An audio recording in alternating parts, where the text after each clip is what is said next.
Is there any objection to having any non-members or non-residents speaking during our proceedings today? Any objections? Hearing none, we shall continue. Welcome to the 2020 edition of your Enosburg Town Meeting. Article 2, to see if the voters will appropriate the following sums of money. Now we can go down through these individually, or if you wish, we could act on Article 2 as a whole. What is your wish? Would you like to go line by line or the sum total? Do the whole thing. Okay. It's been moved to do Article 2, items A through E as a sum total. Is there a second? Seconded. All those in favor, please signify by saying aye. Aye. Those opposed, no. So Article 2, A, the sum of $1,000 to the American Legion Post 42. B, $1,000 to the Enosburg Town Band. C, $1,000 to the Enosburg Conservation Committee. D, $2,500 to the Enosburg Food Shelf. And E, $1,000 to the Enosburg Historical Society. This is a sum total of $6,500. Is there any discussion? Any discussion on Article 2? Hearing none, as many as would accept Article 2, please signify by saying aye. Aye. Those opposed, no. It is so passed. Article 3, you have the same option here. Would you like to do these as a sum total? We have A through I. Or we can go line by line. What is your pleasure?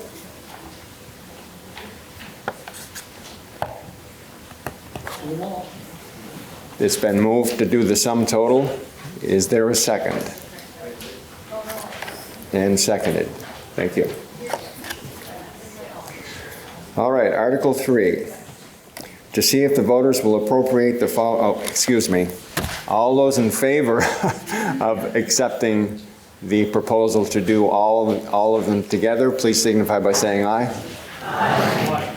Those opposed, no. I got ahead of myself. All right, Article 3, to see if the voters will appropriate the following sums of money. A, $1,000 to Franklin Grand Isle Restorative Justice Center, formerly FC Court Diversion. B, $5,840 to Franklin County Home Health Agency. C, $1,000 to Northwest Unit for Special Investigations. D, $1,000 to Franklin County Industrial Development Corporation. E, $500 to Missisquoi River Basin Association. F, $2,238 to Green Mountain Transit. G, $100 to Vermont Rural Fire Protection Task Force. $500 to Age Well.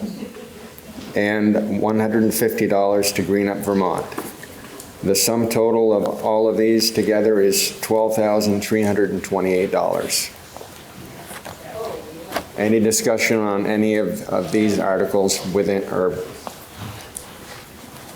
any of these within Article 3?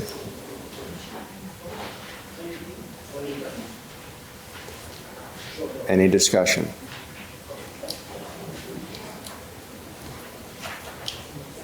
Hearing none, all those in favor of accepting Article 3, please signify by saying aye. Aye. Those opposed, no. You have accepted Article 3. Article 4, will the legal voters vote an amount on the grand list to cover the 2020 town budget? A motion is in order. It is moved to accept. Is there a second? Cindy. Christie Ruffin says second.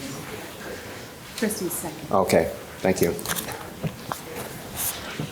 Discussion.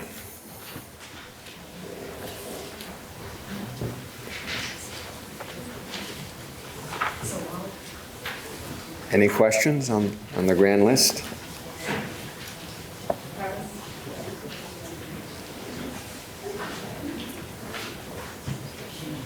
Any comment from, no?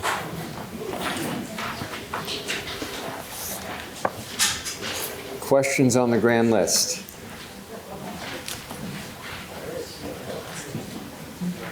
How much change in tax rate is this year? We have a mic. Just speak right into the mic. Just curious how much change is being in tax rate. Did you hear the question? One penny. So last year it was 391 or 38, maybe, or Yes. 38. 382, yeah. Okay.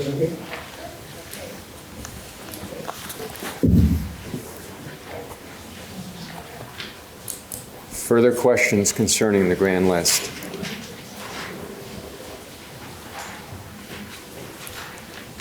Any further questions?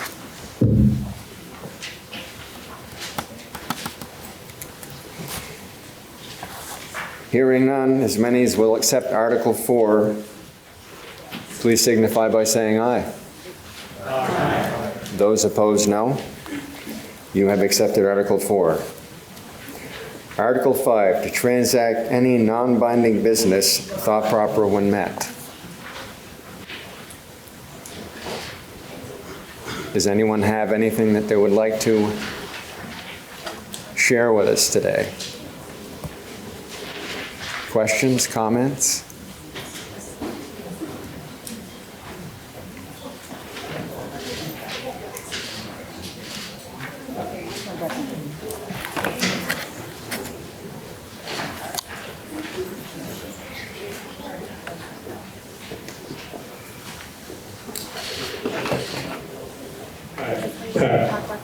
Yes, yes.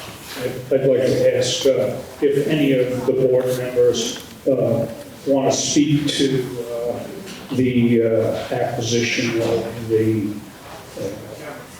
armory for the sake of the town use. We're going to have police Board members, speak to that. you're going to speak to that and you speak. Okay. Yeah. No, I was wondering if any of the board members want to speak to that. We'll follow up after. Okay, so the Enosburg Armory, as many of you know, the Board of Armories voted to close that this past fall. I've been working with them and the governor's office since around December to really decide kind of highest and best use. A lot of those conversations have been with the select board. As many of you know, discussions around having a new town office building have been percolating for quite a number of years, and there was a bond about 10 years ago to build a new town office building. So having a lot of those discussions before session started, and working with the select board kind of throughout the last couple of months. The process for the Enosburg Armory is the same as all state buildings in itself. It's complicated and it has to go to the legislature. But broadly, the town has expressed their interest with a letter of intent that has come to the legislature and specifically to my committee. For any sale of state buildings, it has to go through the capital bill, which happens to be in my committee, to be approved by the legislature, and then it goes to the Senate, they have to approve it, and upon that, the Board of Armories will then have the authority to sell it. Right now, the language being worked on, based on the letter of intent, is to the town of Enosburg for $1. So the process has begun. It's slow, as many things are on the state level. But the capital bill will be out of my committee in 2 weeks, and we are anticipating contacting the board very shortly for testimony, so that they can express the interest of the town. They prefer the board to do that than just representatives to kind of reduce the level of influence and bias to the committee. So broad process, the language is drafted, it's getting into the bill. The capital bill is never not passed. So once in the bill, it's passage through the House, passage through the Senate, and at the end of session, about mid-May, the Board of Armories will have the authority to sell the building. Any questions on that really quick? Or I hand it to the board? As absurd as it may seem, that dollar price doesn't need the approval of the voters if it may be done here. No, so that was something that I asked the select board early on, and they have funds within their discretion for the maintenance of buildings of the $1 with which to purchase the armory. Sure, thanks.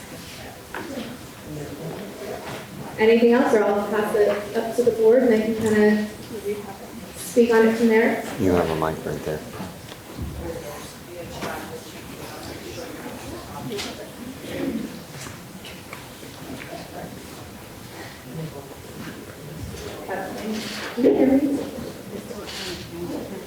Green. Oh, okay, there we go. So just to follow up on what Felicia was saying, this opportunity came to the town as far as like what the intended uses are. She mentioned the idea of municipal offices. You know, we're in great need. Like she said, we passed, where we didn't pass, we floated a bond probably, 12 years ago. And of course, the impact that that would have on your tax rate is pretty significant. So this was kind of the next best situation. Now, clearly, it is a rather large building, so what other uses we don't even have possession of the building yet, so that's all under conversation. Stay tuned. Any other questions about that? Yes. What would happen with the current town offices if it were to move? What would happen with the current town offices if it was to move into the armory? What would happen? Right, so let me make sure I get my deed information correct, but I believe that it was left to the town for municipal offices only. Am I correct in that? Town and village, municipal offices only. So yeah, we would have to make some decisions about what was used there, and again, feel that the town building, it does have significant repairs needed. That's where we were kind of at, is where do we put our money? And so, yeah, we would have to have that conversation, but it's needed that way.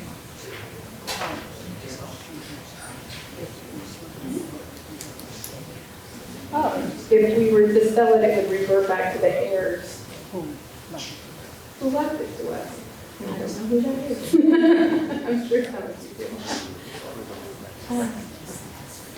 Any other questions about that?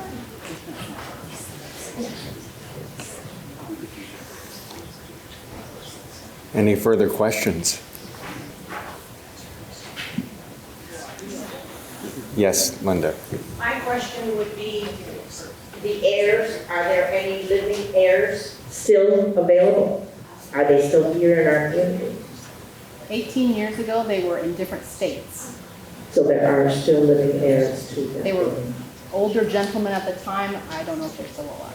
Okay. And that's, again, if the building is sold. Right. If we still maintain. Right. Okay, just to clarify Yeah, that. thank you. Thank you. The building be torn down? So that could also be an option. We talked about potential parking for the library, and creating some more, yeah. And also just creating some central parking space. You know, we talk about walkability in this town and creating a downtown where people can kind of get up and walk around, and so to have a parking spot make the most sense. But again, we don't even have ownership of the armory yet, so that's down the road, but all of that is been discussed.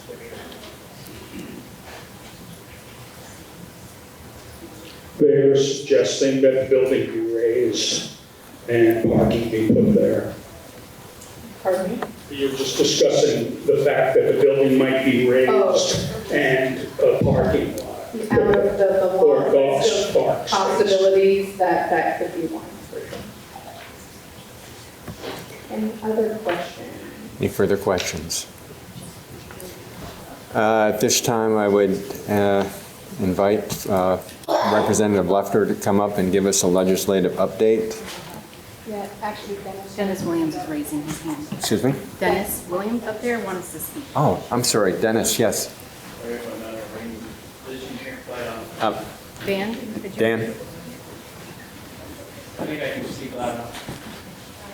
What sort of shape is this building in? If we're getting a building for $1, that seems like a heck of a deal, but is there any kind of maintenance that we're gonna have to do immediately, or?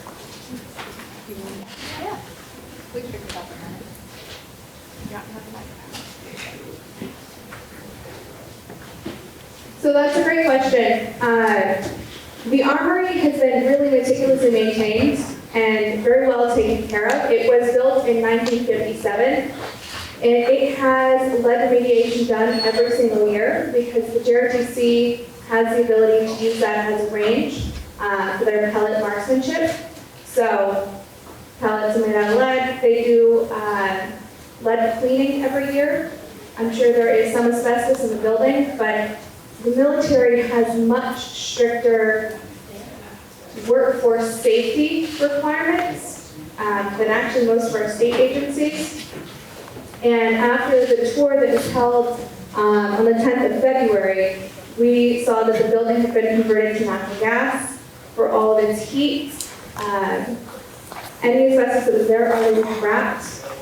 They informed us of lead remediation they do annually. And the building itself is in very good condition. It had a new roof on it. And it had a new roof put on 5 years ago. The price of $1 is really looking at the affordability on the part of the voters. Any bond, of course, would have had to have been done for town meeting day. And the legislature does not like to work that quickly in terms of committing something that may or may not be in the final bill. So to have the town pass a bond that if the armory for some reason was then pulled out of the final bill, you've approved to spend money for something that you can't buy. So that was something that was discussed very early on. There is a statute that requires all armories to be sold for fair market value and the money to come back to the capital bill for further military projects. However, the last 4 armories in the state of Vermont that have been sold to the towns in which they reside have all been sold for $1. So there is precedent to do this. Typically, they thank you to the host town for hosting the military, and as a thank you for the space and support that they've had over the years. Anything else? Where does the function of that armory go? In other words, the military function, where does it be moved? What is the question? Where does the function of that armory go? Where has it gone? Where's the military meeting? We used to meet there, etc. Yeah, so the reason the armory is voted to be closed by the Board of Armories is because federally, with less than, they get money to support their buildings. However, if there's less than 55 people assigned to that armory, then they do not hold down federal funds, and that weighs pretty heavily against their state budget. So having about 23 to 27 people there over the last year, they could not really support that armory in that location. Those people are not directly local. They're not all Enosburg, Franklin County. People, some of them come from as far as New York, and they'll not be, from my understanding, reported down to Northfield. So it's a ways. but the National Guard is kind of assessing their space needs and the best regional distribution of those needs, and that is far above my pay grade. So that's things are happening now.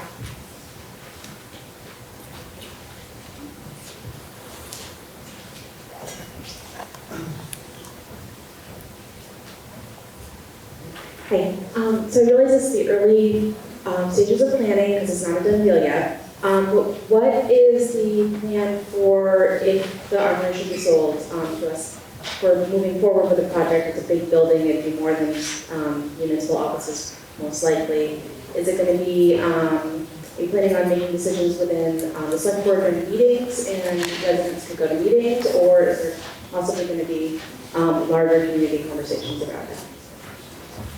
I'm not going to presume to speak to the select board on that, so I'll pass the mic back up.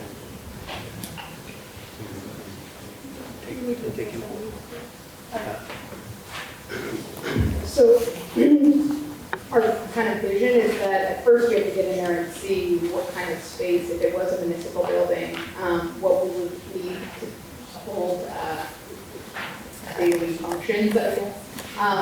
Because we have the rec, we have the economic developer, we have some more positions, so we have to basically see how much space that's going to take. Our idea, though, is that we would open it up to the public for discussion and kind of see what the broader vision could be. But we also have to see how much space we have left to do that. So even though somebody might have this kind of idea, this is what it should be, it might not be feasible by the time that we actually get in there. But those are the kinds of questions that we're going to have to figure out and definitely ask the citizens what they see for that building. But keep in mind too that you should also figure out what the zoning capabilities are in that. I think a lot of people had this idea like, oh, it could be all of these different things. But when you actually look at the zoning regulations, there are actually very, very few things that actually could be in that building. So that there's some restraints there. But yeah, I think, yep, exactly, and the JROPC is in there as well.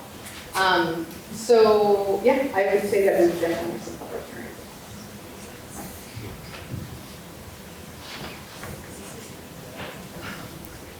Further questions?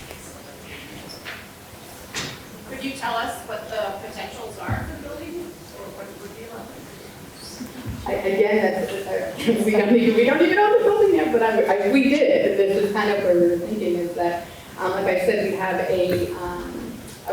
a rec director, and we have a community center of which we lease a building for and we pay expenses for, in a building that potentially could cost us some money. So would it make sense to relocate a community center over there? Probably, but again, we don't know. That would be allowed, though. Oh, yes. It's basically, if you look at the zoning laws or the bylaws, industry, commercial industry is what's out of that area. That would not be allowed. And so, so that kind of ties some hands around manufacturing and the likes of that. But as far as like community resource, we kind of have these resources that are placed all over the town and the village. If we could somehow pull those your resources into one building, that sounds promising. So, potentially the community center, potentially recreation activities, potentially we can rent office space, so who knows, but we kind of all have batted this around, but when we finally get the building, then those conversations will probably become more real.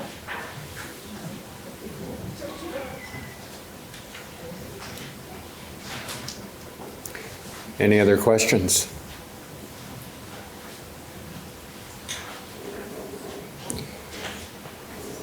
Did you have anything else, Felicia, for legislative update or? Yeah, I can do it. Okay. Don't be there down here. That's up to you. Okay.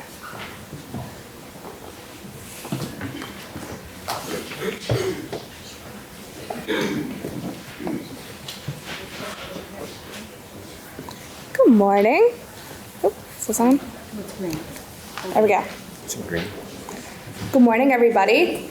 It has been an absolute honor to represent you again this year down in the legislature. And this year, I would say, has been at least twice as busy as we kicked off last session.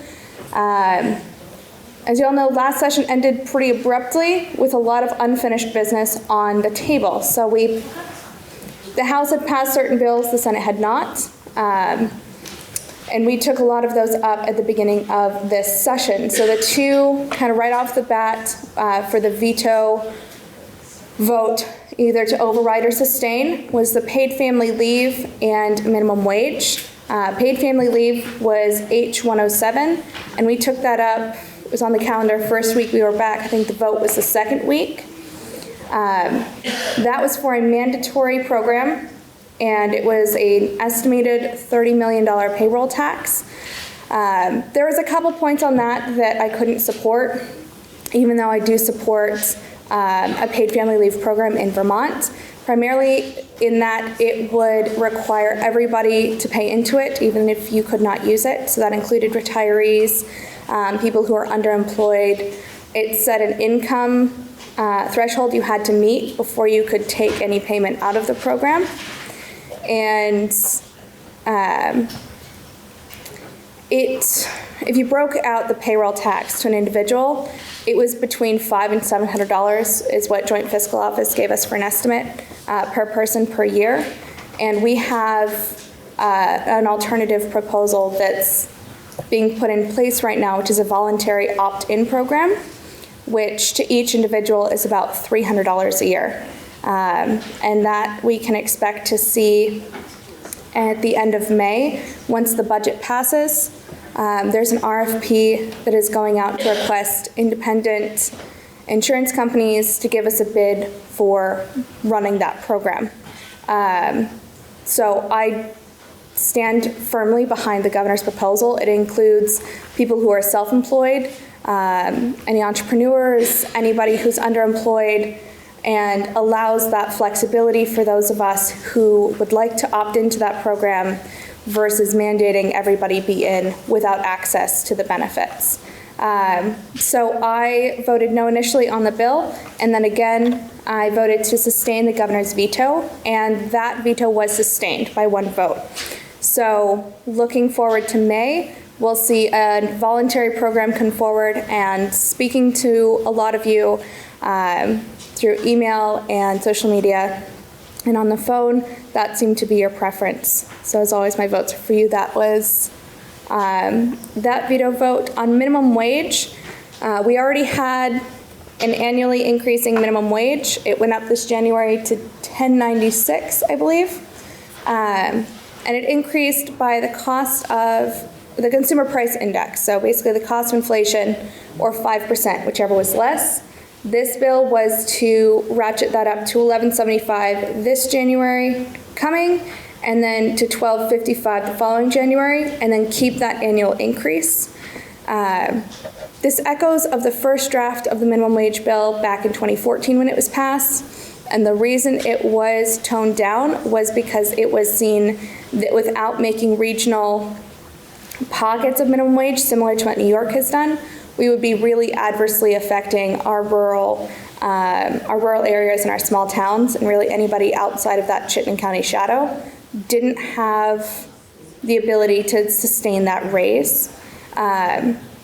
So that came to us. We had testimony that was reported from the committee and given on the floor that it was going to cost us about 90 jobs this year and up to 280 next year. And that's not something that I could support. However, I do support our minimum wage in the way that it was very carefully balanced and crafted previously. So that veto vote actually was overturned, and that will become law.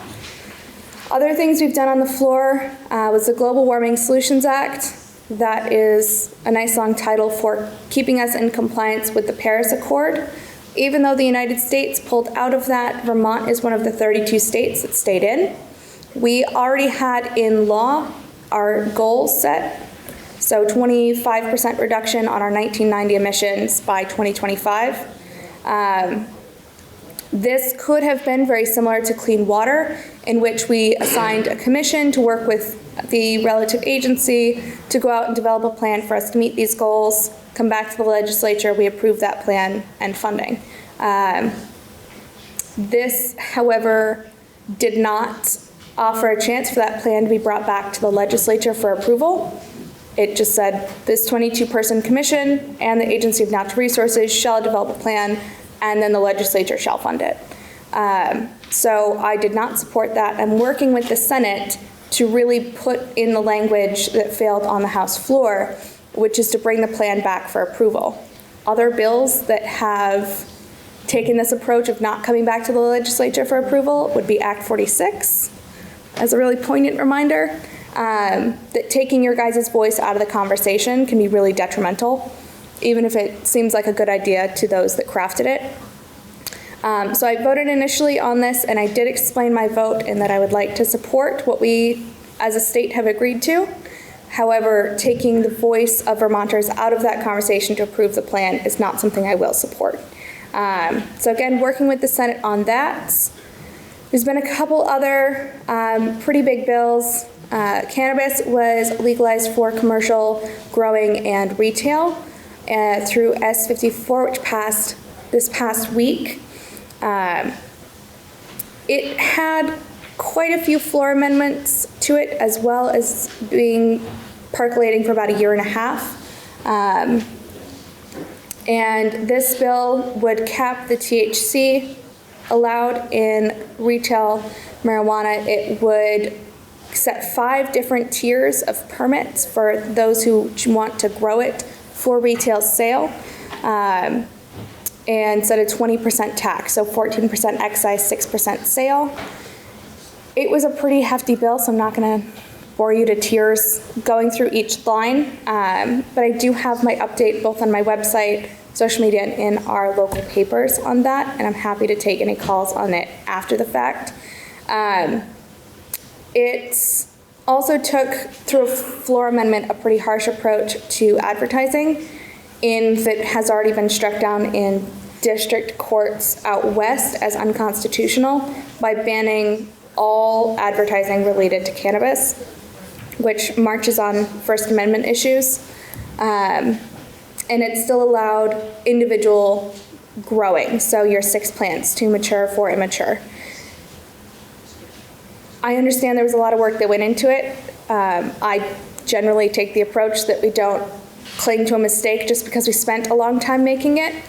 And if we are to move forward with legal retail sale, I don't think this was the bill to do it with. It also didn't have any protections for public safety in the way of accurate roadside testing. We did have kind of conflicting testimony that the science is not there yet for a saliva test, and that leaves our officers and law enforcement with just kind of their visual training on who they believe is impaired, which can be dismissed in a DUI case. So a lot of different points there that raised alarm, and I voted against that bill. What else did we do this week? There's been quite a lot of floor action. I've worked pretty diligently on getting that explained in my updates and on my website. And there's 8 weeks worth there, so that's going to take up more time than I think Pat would like me to take today. In the committee work, a lot of it has been on the capital bill. It's about 120 line items and $63 million. We did have the bond premium, so people paid extra for our bonds because they're worth quite a bit, despite our decreased bond rating. So we have 11 million extra dollars in there that we are working with. Right now, a lot of that is going to clean water to comply with the 3-acre permitting rule and work on our stormwater retention for state buildings and guard buildings. We are also looking at the Lamoille Valley Rail Trail and finally finishing that project in the last 91 miles across Vermont. So there's 2.8 in the capital bill currently, and there is widespread support for the trail, but there's a bit of a squabble about the money. Typically, capital expenditures can only be used for brick and mortar type projects, and trails have been notoriously complicated to put into that bill. We're working with our sister committee up in transportation to see what of that money they can pick up, and if we're going to swap projects, for lack of a better term, to make sure that we're complying with our statutory regulations around the money that we spend. The armory is also something that has been taking up quite a bit of my committee time. Working with the select board was kind of the first part of that. They sent in a beautiful letter of intent, working with the Board of Armories to get their letter to support the sale came on Friday. So that was something that took up a bit of committee time. It's something I was working diligently on. And because we got that Friday, everybody went home at noon, and we are doing our best to get the select board in the loop to have some of you guys come down and testify as to the need of the town and the use of the armory. So that will happen the week we are back, 13th, I believe is Monday. And that's kind of as much of a nutshell as I can put on it. Any questions from you guys? Yes. Relative to the clean water discussion, what is your reference to 3-acre permitting rule? So we sent Agency of Natural Resources out to make rules regarding how we needed to meet our clean water goals and the TMDLs for the Lake Champlain Basin. Being that our watershed is part of the Lake Champlain Basin, we got lumped into looking at a lot of our impervious surface runoff as reducing that TMDL into the Lake Champlain. The agency decided on their own and brought to us that they believed that 3 acres of impervious surfaces on any one plot was a quantity enough to require a new permit and new mitigation processes. And what that has looked like is there's about 700 properties kind of in that Lake Champlain Basin that have to go through this new permit, which we haven't seen yet, to mitigate their stormwater and runoff and treat that before it goes back into the watershed. There are 2 Enosburg properties that fall into that. The Marketplace and Hannaford's both hit that between their parking lots and roofs. And the permit, they haven't given us a cost on. However, the fine for not complying is $25,000. And no, you cannot just pay the fine instead of paying for the engineering. There's an additional penalty for that. In the capital bill for about 20, 25 properties, we're looking at $1.8 million in permitting fees and engineering to be in compliance with that rule. But it's basically saying if you have a plot and Agency of Natural Resources has decided based on GIS mapping that you have 3 or more acres on a contiguous parcel of impervious surfaces, you need to go through a new permit to mitigate your runoff. And that's not just commercial properties, it's probably like residential developments? It is residential developments, it is commercial properties, it is individual residences. There's only 1 individual residence in the state of Vermont that qualifies to be reviewed under the 3-acre parcel rule. But like I said, there's about 700 on the list in total. Felicia, I believe the school is also on that list. You're right, the school is on that list. So parking lots and roofs are really what's kind of getting you. If you have any kind of development, even if you were permitted previously, you have to go through this again. And there's a lot of pushback within the legislature right now in that we haven't seen the permit. We don't know what it entails. We don't know the engineering it's requiring.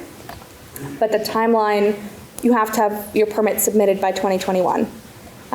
There's a serious concern that there's not enough engineers to do that engineering work required. But again, all we have to work on right now is testimony of what the permit will contain. The permit is still in public comment. It hasn't even been finished. It's kind of this really sticky situation that we're in. One last question. Is that what the increase to 3 acres, what was it? Increase to 3 acres. The 3-acre requirement now, what was it? It didn't exist. Previously, you had to go through, if you're starting a new development, you have your wastewater permit, and I forget what triggers a stormwater permit. Half an acre, there was So this is a whole different beast than that stormwater permit. It's a 3-acre mitigation permit. And that was put together based on the rules that we gave the agency the authority to make for us to be in compliance with clean water as passed, what was that, 2016 or 2018? One of those. So feeding back into why I did not vote for Global Warming Solutions Act, 3-acre parcel rule came to us because we gave the agency the authority to make rules without coming to the legislature for approval. The fact of the matter is, the 3-acre permit might be necessary to reduce our TMDL, but the time frame doesn't work with the engineering capacity in the state of Vermont. It doesn't work with the amount of properties that we have to put through that process, and the permit is not even developed, and it's 2 years late. So this is why it's really important to have that say-so in the timeline and requirements and fees for noncompliance, because it could be that the state of Vermont didn't do their legwork in the time frame required, and that puts the burden back on the rest of us to kind of hurry up and try and meet these impossible deadlines. So if that gives any reference point as to what we're trying to do with further climate bills, is really put in the urgency of the bill and temper that with the reality of what work we can do and how quickly. Anything else?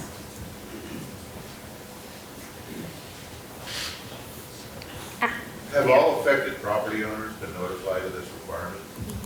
According to Agency of Natural Resources, yes. But I do have a list, and if you're concerned, feel free to email me and I will send that right over. I can try and post it up on my website, but it's an Excel document and they don't comply with my formatting well. So the only ones in Enosburg, and thank you Polly for correcting me, is the school, the Enosburg Marketplace, and Hannaford's. The fire station does not fall into that. Yeah. So is it Hannaford or that whole Pomerleau property over there? The whole Pomerleau property. So murmurs of a Tractor Supply going up there. If they connected directly to that, they would have to work under this new permit in order to mitigate their runoff. It's another layer of permitting, and we honestly don't know what it looks like yet. They've just let us know what the fines are for noncompliance, and that all permits need to be in by 2021.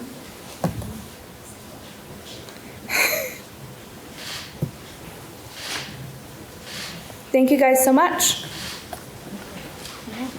Thank you, Felicia.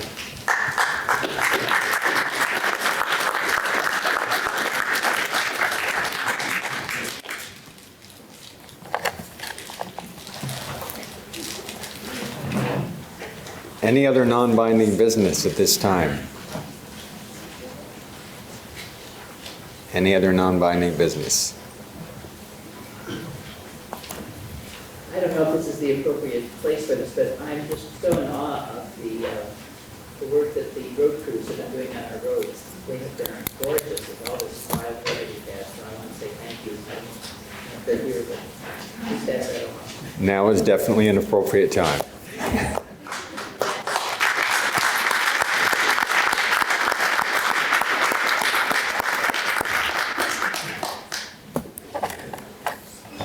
Any other comments to be taken up under Article 5?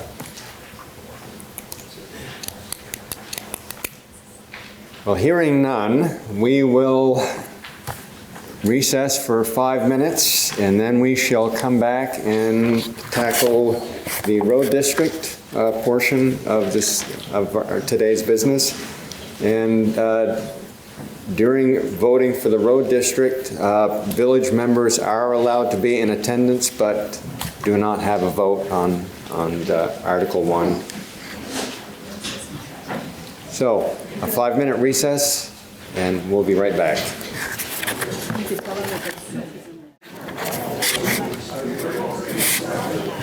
We will now enter into the road district portion of our meeting.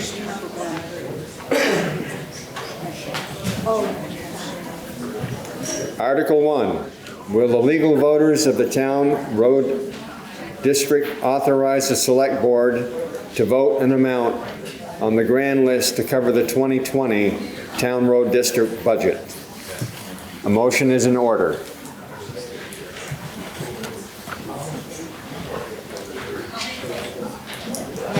Moved by Amanda. Is there a second? Seconded by Tom Kafka. Thank you. Discussion on Article 1.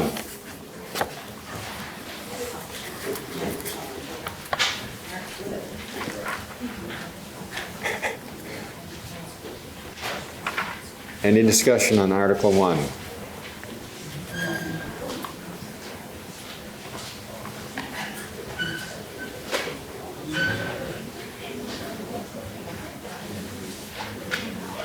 No questions of anyone?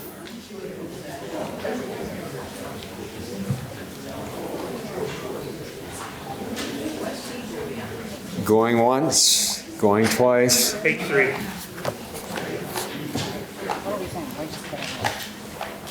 Excuse me? You want to know page. Someone wanted. Oh. Yes. We are on page 3.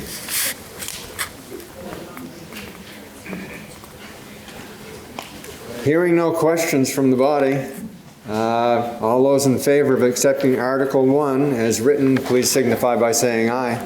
Aye. Those opposed, no. You have voted Article 1 in.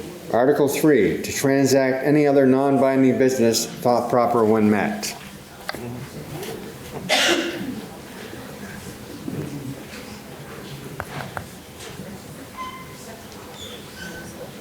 Any other non-binding business? We have had accolades for the road crew, so that...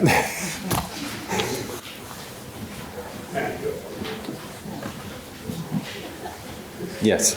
I should like to ask if the road crew and any of the select board have considered what's going to happen down the road if their gravel pit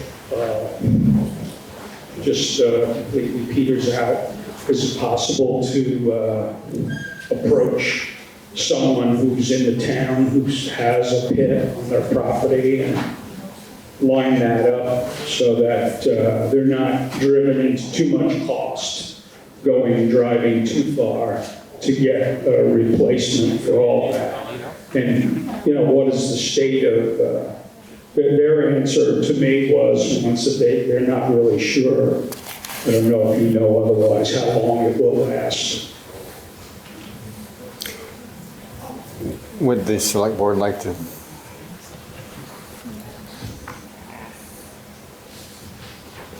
Respond. So on the existing pit, there is probably roughly at least 1 to 2 years left there.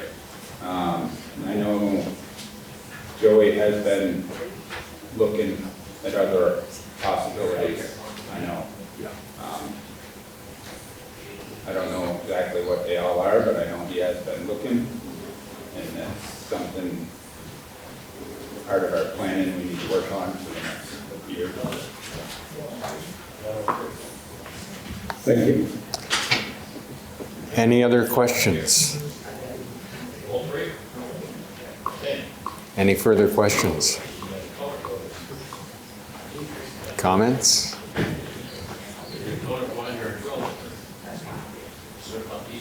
Hearing, yes. Pierre. I'd just like to thank the people on that stage, including the moderators, because we know they're overpaid. But they're very dedicated to the work. I appreciate it.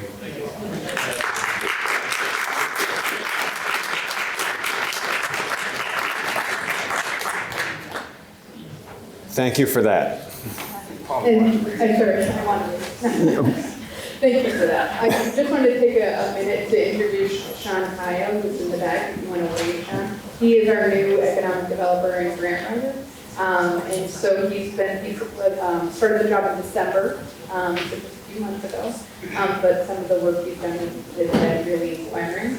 If you want to go to the town's website, he has launched an economic development page, which is it's really fascinating. You get really sucked in, but please take the opportunity to either chat with him or check it out on the website.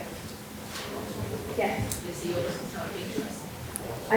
He is open to talking with you. Oh, now? Would you like him to say a few words? He's behind a lot of things, so. Oh, okay, yeah, you are behind a lot of things. He's right up there in the.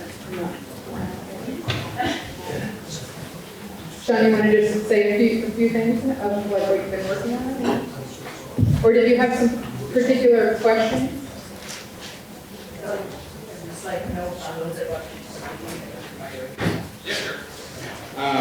So I probably said I started right at the beginning of December, so it's only been, I think, 3 months today. Really the big focus was to start to develop kind of the foundation of what the position is, looking at what our mission and goals would be.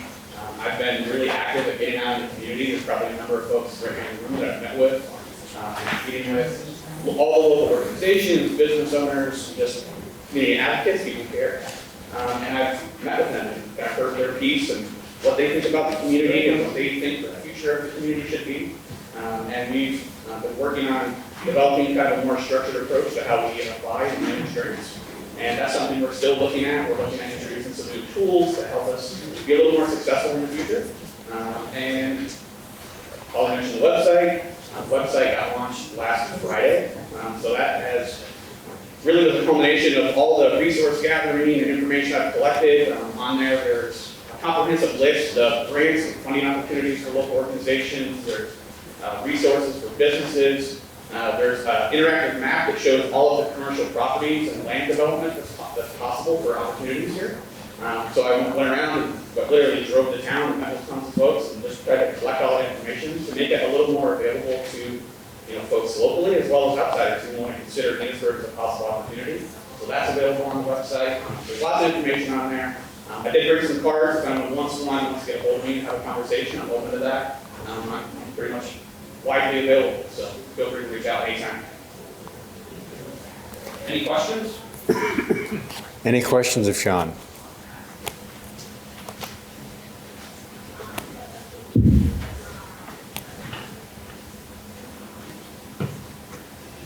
Any further questions?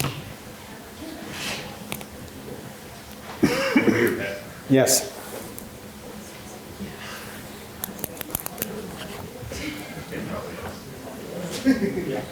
Please. Can you hear me? Yeah. Okay. I just wanted to point out a few things. I know that last year was kind of a big deal that we were filling this position in the town. There's a lot of people wondering about, gee, should we, and is there money, and what is the idea behind Sean Kyle's position? His spot's been filled, and I just wanted to say that from my office, from the zoning office, I've been there for almost 5 years, and I know, and my office hours are very limited, some weeks more than others, and I'm not always available, even when the office is open, because I may be out on the road. And so oftentimes what I experience is lots of people would come in with really great business ideas, and I would help them through the zoning process, and that's kind of where it would stop. But there's always that extra need of where do we get money, I don't know where to go from here. And I didn't always have those answers for them, nor did I always have the time for them. So all these really great business ideas would sort of dissipate and go away. We worked so hard in the last few years to fill vacancies in the village and town, wherever. It's really coming along. But with Sean in this slot, it's been so helpful. In what short time he's been here, he's been pretty quiet to begin with because he's kind of doing a lot of groundwork, figuring out who's who. And one of the greatest things I think he's done, and I don't know if there are any business owners here who can qualify that, but he's kind of going around and chatting with everybody, introducing himself, seeing what they need, what their scope of their business is, and those sorts of things.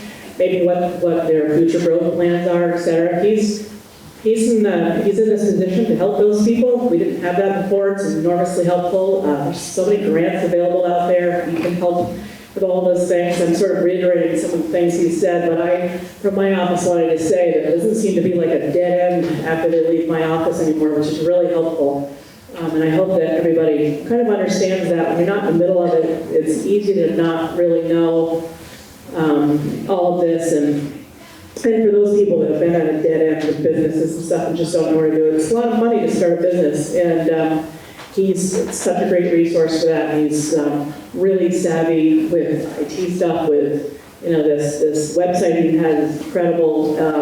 I know that one of his hopes is that he probably has mastered to Google to get us a really high on the Google search for other other people that are coming to from other towns to start businesses and that sort of thing. They can now search and we'll come up, I think, Sean, will come up relatively high on the Google search as options to, I know this is village property, but to maybe invest in some of the village properties and the industrial park, village, some of the town properties to start businesses, hopefully in a thoughtful and organized fashion. And we didn't have that before. And I know that this was kind of a contentious thing last year, but it's just, I think you're going to see that it's enormously helpful as we go forward. And there's just so much development going on, and we can really thoughtfully and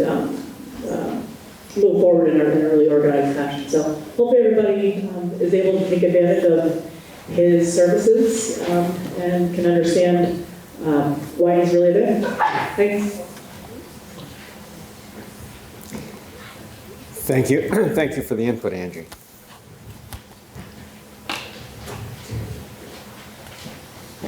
Anything else?